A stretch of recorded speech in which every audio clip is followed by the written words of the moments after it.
TikTok and beyond, and welcome to Roll for Sandwich. You love to see it. Fate decide my lunch. Let's go. Today I'm going to be using these space dice that I bought for myself. Thanks, me. Let's get things started with our roll for bread. 3 wheat bread. Another day, another snippet of off-the-cuff bread banter. You all just lost the game. All right, let's roll for Maine. Espresso lavender. 12 butter the bread and re-roll. Great, more bread vamping. Butter. Yeah, butter. Yep. All right, let's roll for Maine. Nothing to complain about there, I don't think. 7 chicken. I have this spicy buffalo deli chicken today, which is always spicier than I expect it to be. Not a bad start, though. I can dig it. All right, let's hope our luck holds. So we think to the 31 Next up, let's roll for cheese. 6 espresso lavender cheese. All right, I've got a little bit of espresso lavender cheddar that I used on the sandwich on Wednesday. It's nice that we're getting it without any other cheeses today to see how the flavor comes through. It got a little lost in the sauce, pun intended, on Wednesday. The rich and earthy coffee element should go pretty well with the spice from the buffalo. So I'm interested to see how this one develops. All right, next up, let's roll roughage. 1 mushy peas and 11 none. Mushy peas is a side dish from the UK that is commonly eaten alongside fish and chips. It's made from mature marrow-fat peas, which are thick and starchy. It has a texture similar to smashed potatoes and tastes very similar to split pea soup. I did find out later that it's usually eaten warm, but I went straight from the can here. It kind of looks like guacamole. I wish it was guacamole. But maybe it'll be good. It's possible. Come on down, it's chaos time. 8 dill. Or maybe it's a completely normal herb time. Guess we got enough chaos with the peas. All right, and last but not least, I don't think those are going to be a good sauce combo. Here we go. 13 Ranch King Ranch. Hey, it's fun to have finally rolled this. This ranch comes from the TikTok ranch guy, John Harris, aka Cowphobia. And if you want to snag some, head over to his profile. He puts ranch on everything, so maybe this will be good. Let's get our sandwich closed up here. Get our toothpicks in to hold it together. And let's go ahead and get our sandwich cut in half. Oh, God, the ranch. Let's take a look at that cross-section. Oh, no. I mean, I can't say it doesn't look good. The ranch oozing I'm very tickled out. that we got mushy peas, cheddar, and buttered bread, which are all very British, with ranch and buffalo sauce, which are very American. Let's give it a taste. While the pea flavor doesn't come through very much, the ranch kind of covers over that, making it just kind of a creamy combination of sauces, and it cuts the heat from the buffalo chicken. I wouldn't rush out to make this again, but I'm not choking it down. I think for this one I'm going to go with a straight 7, and I'm going to call it Goodnight Mush. Thanks for hanging out today. I hope you enjoy your weekend, and I'll see you for something special on Monday. Yeah, oh man, the mushy sandwich is getting a 7. I don't know. Good afternoon, D&D TikTok and beyond, and welcome to episode 3 of Rolling on the Road. Today we're at KOA Campground in St. Joseph, Michigan, and we're going to be rolling for s'mores. Oh, this is an actual episode, Pog. My family and I got to spend. I think I commented on this one. My family and I watch it though. I didn't watch it. I promise. I opened it up, saw the caption said s'mores, and I typed s'mores Pog and then closed it. I didn't cheat on you guys this time. I 100% closed it immediately. I just went with the first thing I could come up with to comment for the algorithm and then pieced. We got to spend the first days of summer camping in Southwest Michigan. We have a toddler and a newborn, but luckily KOA has some nice little cabins that make camping a little bit easier for us. And of course, you can't go camping without s'mores. We're going to roll up a few different combinations today, and we're going to start with our cracker list, which is basically just what's on the outside. 3 classic graham cracker. Well, not treading any new ground so far, but I am totally fine with easing into the weirdness.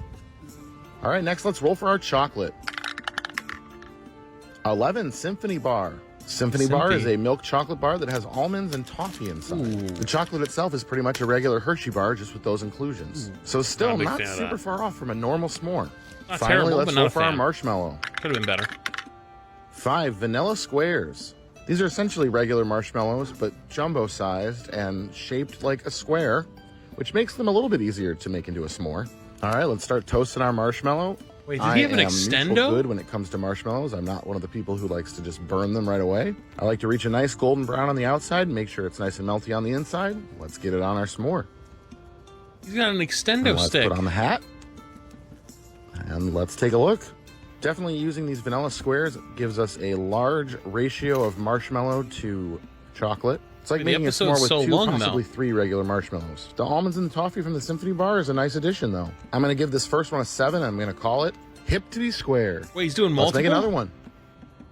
S'more number 2. Oh, all right, let's go for cracker. 5 Samoas. Samoas are my favorite Girl Scout cookie. They're a crispy cookie. Bad take. Shitty cookies. Second worst behind Thin Mints. Cookie covered in caramel, dark chocolate, and coconut. Seems like a promising start. Let's roll for our chocolate. I don't care. I will literally fight all of you. Come on. I will fight every one of you. Those cookies suck balls. Okay, there are so many good Girl Scout cookies, right? The peanut butter ones, the chocolate covered ones, you know, they come up with random ones like like they come up with random flavors all the time, right? Those and the Thin Mints, though, are so bad. So overhyped, so dog shit. Eat your toothpaste. I don't like I don't like coconut, so that's how that goes. Coconut, your coconuts, and Thin Mint toothpaste. All of you. I don't. Sucking balls is not a good thing. They lied to me. I saw someone said, "You wasted prime." I saw it. I tried not to. I was trying to finish what I was saying and started laughing. Yeah, I saw it. Okay. Chocolate. 7 dark chocolate. Well, there's already dark chocolate on the Samoas, but I am not opposed to adding some more. I personally prefer dark chocolate to milk chocolate, so I've got pretty high hopes here. This looks... All right, let's roll for that marshmallow. 2 stale Peeps. Peeps are just marshmallows coated in colored granulated sugar. You know what? I bet you guys like these too. I bet you guys like samosas, Thin Mints, and Peeps. Yeah, that's what I said. Who argue that they are better. Peeps. This Peep is indeed left over from our Easter baskets this year, and we're gonna see if it makes a good s'more. All right, he's gotten bloated and melty. Some of that outside sugar is starting to caramelize a little bit. Let's get him put down on our cookies and chocolate. Get our hat on. Oh, yeah, no. nice and melty. I'm good on this one. And let's give this one a taste. Well, right away, the thin coating of chocolate on the cookies melts really well, and that granulated sugar on the Peep makes kind of like a crunchy crust. I'm going to give this one an 8.2, and I'm going to call it the People's Elbow. All right, one more. We need a redemption s'more. Come on. All right, let's roll for our cracker.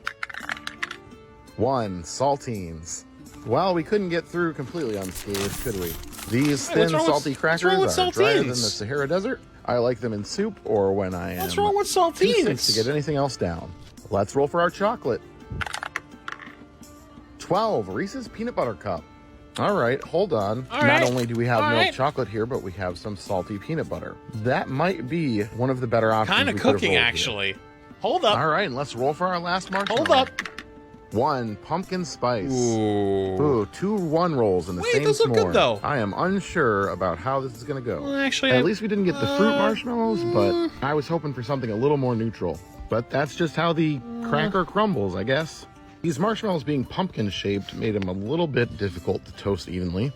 But I think we did all right. I don't know about this one. I don't know if this was user error or they were a little bit of a different consistency, but they had a little bit of trouble coming off here. Let's get our hat on. And let's take a look at it. I really don't know about this one. It is not a pretty one, that's for sure. All right, down the hatch. Monkey. Well, it's crunchy. You know, actually, this is so much better than I expected it to be. The saltines and the salty peanut butter work together really well. And that cinnamon and the pumpkin spice adds a really good flavor to the peanut butter. I'm a little bit flabbergasted. I was sure this would be the worst one, but this is the best one. I'm going to give this one a 9.5. Damn! And I'm going to call it the Saltine. Yeah, you all shit talk the saltines. Y'all shit talk the saltines. You know what? Saltines go hard, okay? Saltines go hard. Not saying you should eat them all the time, and Ritz is kind of better, but saltines are good.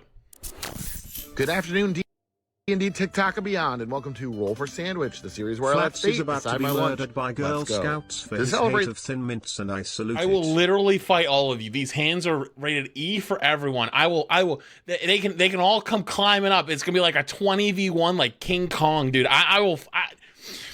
Get back! Thin Mints, get the f out of here, dude! I do not care. I will fight all of them. Right, the release of Dano's the new whole cheese troop. ring. This is going to be a grilled cheese special. Some of our roll lists will look a little bit different, and there will be melted cheese 100% guaranteed. Cheesening is a Parmesan cheese and Italian herb seasoning that goes great on pizza, pasta, and more. Head to danosseasoning.com to snag some for yourself. Now buckle up because it's about to get cheesy. Let's kick it off with our roll for bread. 6 brioche. This loaf of sliced brioche is I soft love brioche. and a little Brioche sweet, is fire. just like me. Next up, let's roll 2 D12 for our cheeses. 2 Tuscan blend and 4 pepper jack. This shaved Tuscan blend contains Parmesan, Romano, and Asiago cheeses. I don't know if this is the best roll for grilled cheese, because sometimes these pre-shredded varieties can have trouble melting because they contain anti-caking agents. On the other hand, I'm grating my pepper jack straight off the block, so it should melt really nicely. All right, let's roll 2 D20 for add-ins. 5 onion and 7 pear. Before we get our add-ins on here, we're gonna hit it with our Dano's Cheesening Cantrip. I know those Italian herbs will pair nicely with the Tuscan cheese blend. The onion I have today is red onion. The grilling process will mellow it out and bring out the flavor.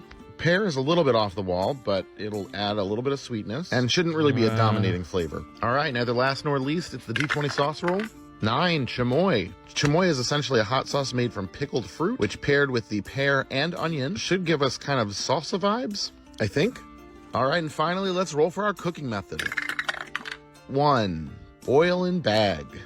No, why is that even on there? What? No.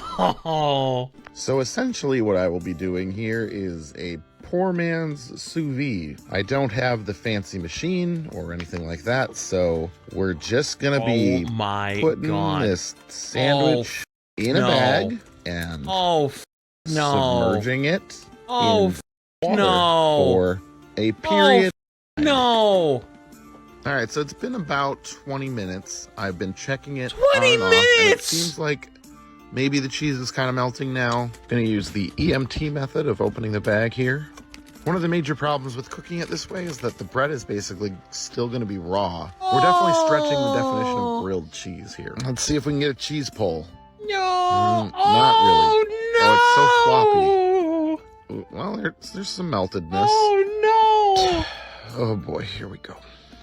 Well, we like to experiment on this channel, and sometimes that means failed experiments. But either way, gotta taste feels it. good. Let's see how it is.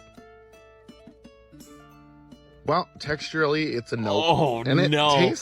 tastes like spaghetti sauce. There's no tomato present, but somehow it ended up tasting like spaghetti sauce. This is definitely a wild one.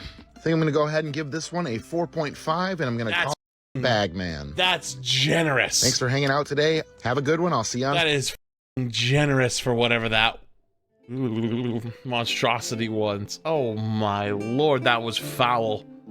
That was foul.